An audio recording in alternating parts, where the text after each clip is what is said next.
Top of the morning to you, Clancy. Everybody knew Seth Bullock. Everybody was friends with Seth Bullock. I hate that damn Seth Bullock. The snarled words came from a man resting his hands atop the bat wings in a saloon entrance as the well-dressed, mustachioed figure passed in the street outside, smiling and glad-handing folks as usual.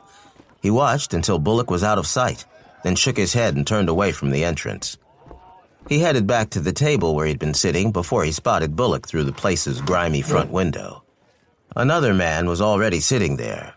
What was that all about? Saw somebody I know. Well, I don't really know him, but I know of him, and I don't like him. Damn swell-headed law dog. Thing of it is, he's got a big reputation for being the marshal of Deadwood, and from what I've heard, he didn't hold the job for even a year. But that don't keep people from thinking he's some sort of hero. Nobody seemed to notice. It was that sort of place. That's what I think of Seth Bullock and every other son of a buck who packs a badge.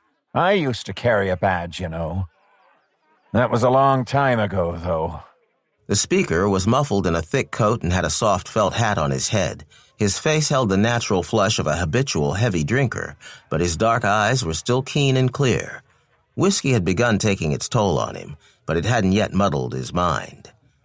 The man who had cursed Seth Bullock was lean, with long gray hair framing his hawkish features. The brim of the brown hat he wore was pinned up in front. A long duster had swung around his legs when he paced to the entrance and back. The walnut handle of a Colt stuck up from a cross-draw rig on his left hip as he swept the duster back and stretched his legs out. He reached for a glass on the table that still had an inch or so of whiskey in it. Now, I'm surprised you'd sit that way. Sit what way? With your back to the door. Don't you know you're in Deadwood? Of course I know where I am. Then you shouldn't be sitting with your back to the door. That's how old Wild Bill got a bullet in the brain. I wasn't around here in those days, but I've heard plenty about it. Nobody would want to shoot me. No one in Deadwood has a reason to, or even knows who I am. Now, I don't know who you are, mister, or why you wanted to talk to me.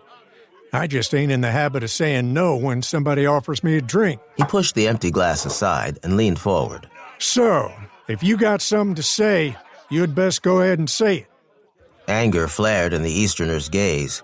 They sat there for a couple of heartbeats, the tension between them growing. But then the Easterner shrugged. Very well. But first I have to make sure. Your name is Augustus Greendale, is it not? It's Gus. Nobody's called me Augustus since my pa. And I killed him before I lit out on my own. The Easterner didn't know if that was true or just a boast. Greendale seemed capable of patricide. I don't give a tinker's damn about anything you might have done in the past. My only concern is what we might achieve together in the future. Me work with a stuck-up Yankee dandy like you? Why would I want to do that? Because we have a mutual enemy. I know you were released from prison last year after serving 15 years behind bars. And I know the name of the man responsible for putting you there. You mean...